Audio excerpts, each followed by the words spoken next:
So let's get into this guy. So I will confess, I had not heard of this guy before, but apparently this Vitaly guy was a pretty successful, like, quote unquote prankster on YouTube. I mean, a 10 million viewer channel is objectively successful in terms of YouTube views. And I want to be very clear. I'm not necessarily against the idea of pranks. There are different levels, though, of what I would call a prank and what is not a prank. Going up to somebody and asking them a question that's funny, or doing the dwarf in a suitcase, if you remember that prank with Johnny Somali, where they walked up and they're like, oh, the guy was talking to Ramsey, and then a dwarf gets out of the suitcase and starts running away. That's relatively harmless, especially if that, dwarf's a paid actor, right? So, there's stuff that can be funny, right? And that could be interesting. And it relatively is relatively harmless. That is what it is. There's stuff that's insulting to the culture of the people and involves physically assaulting or threatening people. You're crossing a line between what is a prank and what is a crime. So if you're crossing that line to threatening people, to saying you're going to attack them, you're going to assault them, you're going to commit a sex crime against them, any sort of thing like that, you've now crossed a line legally. And that's a distinct line.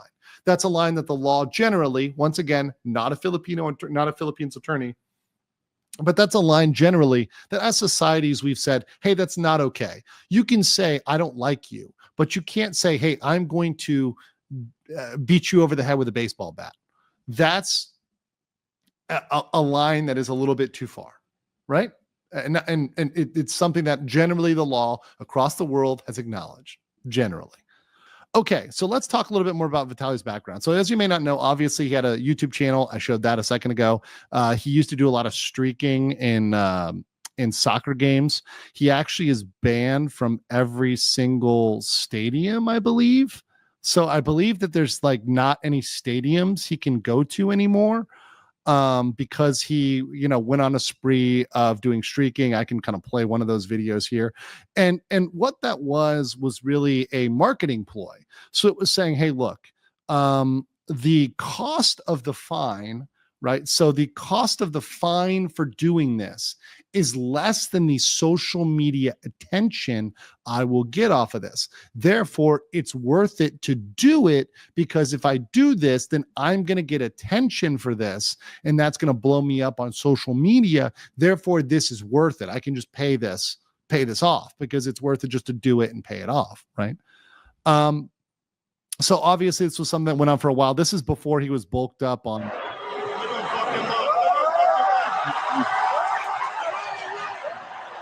He would, of course, write his social media, his handles on his chest, whatever, run out in the middle, get tackled, right? So, of course, you do that enough, you had enough games, enough places. I think that was during the World Cup final. So he actually, literally streaked during the World Cup. And, of course, that got him in some trouble. Now, it actually kept going, and things kept accelerating till he got in some serious trouble down in my home state of Florida, right? And this one I actually did remember hearing about at some point. This was back in 2020, so I was actually in Miami at this time, way back in the day. This is right before I left for Asia, right before I left. YouTube star Vitaly Zarovsky arrested for allegedly attacking a female jogger who he didn't know. So he essentially allegedly just went up to this female jogger, and essentially that's his mugshot there. That's on the thumbnail. Let's see what it says. The arrest came after the woman told police she was jogging alone when Zarovsky accosted her and threw her to the ground. She told police the YouTube star straddled her and began punching her repeatedly in the chest, neck, and face. She began to scream for help, catching the attention of passersby. Zarovsky ran into a nearby home where he was arrested. The alleged victim told police she had never met him and didn't know who he was and why he would have attacked her. She complained of chest pains and had a cut above her eye that required stitches. She expected to physically recover. After that, pretty much mentioning saying that he's doesn't regret the prank. He's just sad that people got upset regarding. He also had a bomb hoax threat. So saying, hey, he didn't feel bad about that. So after that, that legal trouble, kind of a little bit of a downhill slide there. I'm gonna rob you if you keep walking away. I want to give you money. No, okay, no. Okay, because you got a COVID mask, you liberal. Go get your vaccine. I was trying to give you money, but all right. To be clear, wearing a mask, especially in Southeast Asia, has nothing to do with whether or not you're afraid of COVID, right? We have this. You could be sick and not want to spread your sickness, which have been a thing in Asia for far before COVID was ever a thing, right? Also, air quality. Air quality can be bad, and you want to wear a mask, right? I might wear a mask because we have really bad air quality in Bangkok or in Seoul, right? Like there's lots of reasons. It has nothing to do with politics or anything else, blah, blah, blah, right? So like that whole stuff pisses me off, even as a person that is in the United States, against certain things legally, right? I'm more for I'm more on I'm on the personal liberty side of things when it comes to US law and the application of US law. But I think those comments are ridiculous, right?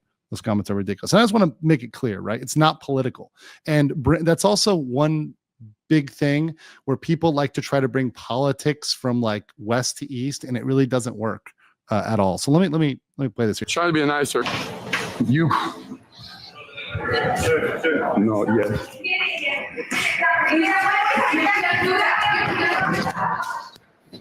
Literally knocks the hat off the guy's head, steals it, runs away. Shut up.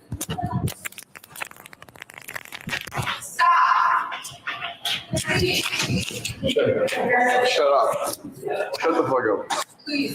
Tells people, so obviously he's telling people telling him to stop, to shut up. Yes. No. What are you gonna do? So the guy's telling him not to film. He's trying to cover it. So they're on the BGC High Street, by the way. I'm going to show you where this thing is, like physically, so you guys understand. But yeah, he's on the BGC High Street. Obviously, they have their security there, right? They're telling him not to film, and he's saying, "What are you going to do?" Hello. Hello. Hello. Hello. Hello. Hello. Paparazzi, you are blessing was on a paparazzi. Paparazzi. See, there's his, by the way, this is his cameraman. This is his cameraman who was here for all of this, right? So this guy was holding the camera the entire time and enabling this, just FYI. Razzi, you are my queen, Papa. So once again, harassing people, going around, dealing with all sorts of garbage, really disgusting behavior. There was more to it. It's a 7-hour stream. I'm not going to show the whole thing, but he goes around, in a mask and yelling in a mall, goes around harassing other folks. I think the worst part being, though, that part where he, tells the woman he's going to rob her direct to the face. Crazy stuff. So he decided to make this go down in BGC. Now, I know that this may be a little bit of, it may sound like we're using gang slang here. For my Filipino gang, you guys understand this, but this is Bonifacio Global City, which is actually a beautiful development where I lived for 4 months in Manila. I lived right near the Mitsukoshi Mall. If you guys know that area near the midtown area of BGC, it's a very walkable, they call it like a 15-minute city. It looks like an American city. It has a bunch of very clean roads. It's on a grid. So it's all north-south stuff, very highly developed, very nice stuff there. Yeah. Right near Landers. Yeah. Those who have been there know about Landers. Yeah. I live right near Landers. I was at Landers quite often. So I quite enjoyed it. Everyone was polite there. It was great. But to be clear, it's not like the majority. I would say it's fair to say that is one of the most developed areas in all of the Philippines, right? You could also say in Manila, Makati is also close, right? If you go to the Makati area, there's some very nice areas in Makati, right? There's some other areas of Cebu and other neighborhoods that are very nice as well. But it's fair to say it's one of the nicest areas. Imagine going to the nicest area, like the Manhattan, let's use that, Manhattan of the Philippines, right? And then inferring that is the whole country. Obviously it isn't. It's one of the safest areas. It's one of the areas that's most foreigner friendly, right? It's called the global city for a reason. So obviously they're trying to be as opening and as accommodating to foreigners as they can be. A lot of foreign direct investment, a lot of foreign companies. And to be honest, there's probably a couple foreigners that are messing around and that are being a little bit dumb there, right? And to a certain extent, that might be tolerated, right? Because, well, we get it. People are going to do some dumb stuff and we're going to look past it. So you're kind of taking advantage of not only hospitality, but taking advantage of this very specific area, which also has extremely high security. It has police, it has security guards, which you largely see there. So very, very, very, very safe. And especially where he was. So he was in this area, right? So he was going along what's called like the High Street, which is right here. You're going to see he went along this high street here, which is a main street with kind of a central parks in the middle, right? And he was staying at the Shangri-La Hotel, which is very close. There's several Shangri-La hotels. This is the one over here at the Fort in Manila. This is where he was staying. There's actually a very good steakhouse there. But anyways, he was staying in like the downtown nicest area of the nicest part of the town. So imagine going to like the nicest part of the town in the nicest area of all the Philippines, right? And doing this, right? And like someone said, Stormy Horizon said, disrespect is never acceptable, even there. But if he had done that in certain other parts of the Philippines, right, like Mindanao or whatever, or like other areas, he certainly would have gotten some consequences very immediately. I will say he would have gotten some consequences quicker than the legal process, if you know what I'm trying to say. So that's very much some background there.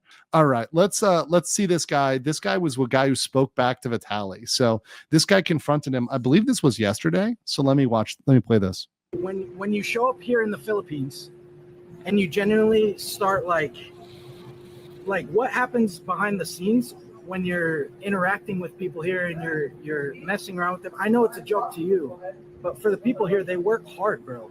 And guess what? And I tip them. What do you do? Exactly. I run a software. So hold on right there. Did you guys hear what he said? Let's play that one more time. And you're messing around with them. I know it's a joke to you, but for the people here, they work hard, bro. And guess what? And I tip them. What do you do? So he tips them? So he says it's okay because he tips them. That's what I heard, right? Do you guys hear the same thing? That's what I heard from him. Like I heard just it's okay because I tipped them. That's what I heard. Really? Like, okay, so if you mess with somebody, it's okay if you give them a tip. Like, so if I go and mess with you and I give you like $1, that's okay now. Like, that's actually even worse. That's actually even more insulting. That actually means like, hey, your dignity can be bought with like $1 or $2. Like, here you go. Here's a tip, right? I'm going to give you $1 and then go away, right? I'm going to give you 20 pesos and go away, right? You know, it's like, that's even more insulting to me, right? And to even say that is crazy. Exactly. I run a software company and I provide housing for the So you can't just talk shit, right? I'm not talking shit. So why I'm you asking you why even make that content? Genuinely. Because like I'm speaking up for a large majority of people. Shut the because I do whatever the fuck I want. What are you gonna follow me? I'm not gonna follow you. Yo, I swear to God, bro. Have a real conversation. And I don't want to have a conversation. I don't want to have a conversation with you, bro. Hey, what? What are you gonna do? What am I going to do? Yeah. I'm going to tell your viewers that you guys are better than this. You don't have to watch people with others and putting them down. You need to lift people up for a living. And what do? You haven't watched my I have watched your streams. Yeah. You're a piece of shit. And I came here to say that to everybody. You're a literal piece of shit. Perfect. Amazing. Jesus loves you too. Have a good one. Stay Yes, safe. don't touch me before I knock you out. You're not going to knock me out. Oh, yeah? What are you going to do? I guarantee you're not going to knock me Yo, out. back off. Fucking walk. Oh, what are you going to do about it? What are you going to do? Once again, you know, like all sorts of language here. Really crazy stuff, but people calling him out. I mean, that was just the day after, right? So that was just the day after. So people were already on top of that to call it out. And then of course we'll talk about the legal action here that has been taken already, I guess even now. Okay, so here's some of the articles I'll read two of the articles. So if this is the first one, it's a shorter article. And this is that BGC is pursuing legal action against Russian YouTuber Vitaly. So, like I explained to you guys, BGC, Bonifacio Global City, is an area. It's one of the nicer areas. But this was explained to me by a real estate lawyer in the Philippines. And I am paraphrasing. So my Philippines law students, my lawyers, if I'm not getting this exactly right, excuse me, but this is the paraphrase of what was explained to me. That essentially a master developer, because I was a real estate attorney and corporate attorney in the US for years. And I know a lot about real estate. I know a lot about HOAs. I know a lot about special districts and communities and real estate development. So essentially, from what I understand, the developer essentially developed it like an equivalent of what we would do with an HOA in the US, whereas they have a master covenant on that whole land. So the developer still retains a lot of rights when it comes to BGC, which is like controlling it, maintaining it, etc. So they can maintain it to a higher level. So for example, in the US, a lot of times you'll have a homeowners association, HOA, to maintain to a higher level or a higher standard. So if it was the city standard, it might be lower, it might be here. But instead, we're going to maintain it here because we've got that higher standard. So BGC retains the right to maintain it at a higher level, but that would also give them an ability to bring a cause of action as well, right? So there's more that's kind of wrapped up into that because of that, right? So essentially, this is the article. BGC says it's taking legal actions against Russian YouTuber Vitaly Zorovetsky following his controversial video disturbing the peace in the Philippines. So literally bringing up a crime in the title. Okay. So BGC confirmed they were coordinating with authorities to address the incidents. We're aware of multiple reports regarding disruptive incidents involving a social media personality within BGC. We're actively coordinating the appropriate authorities on pursuing necessary legal measures to address this, ensuring the safety and well-being of everyone in BGC remains our top priority. We want to work closely with authorities to uphold safety and security within the estate. This is huge because if you think about it, like a giant mall, you would not want to have people running around. You would not want to have people running around in an area where tourists want to be safe, right? So if people want to, you want people to come and be safe and, be welcome. You would not want people to run around and cause problems, harass people, right? That would obviously deter tourists, that would deter investments. Okay, so I guess according to the Philippine Star, Russian YouTuber Vitaly Zorovetsky, who has harassed and disrespected Filipinos while filming in BGC, was caught by police officers in front of a hotel along Seaside Boulevard in Pasay City on Wednesday, based on a mission order from the Bureau of Immigration. So the Bureau of Immigration, the BIA, as we'd say, the Bureau of Immigration caught him in front of the hotel in Pasay City. So he's been caught by police. So that is the official report from the Philippine Star. So that is great news. That is amazing news.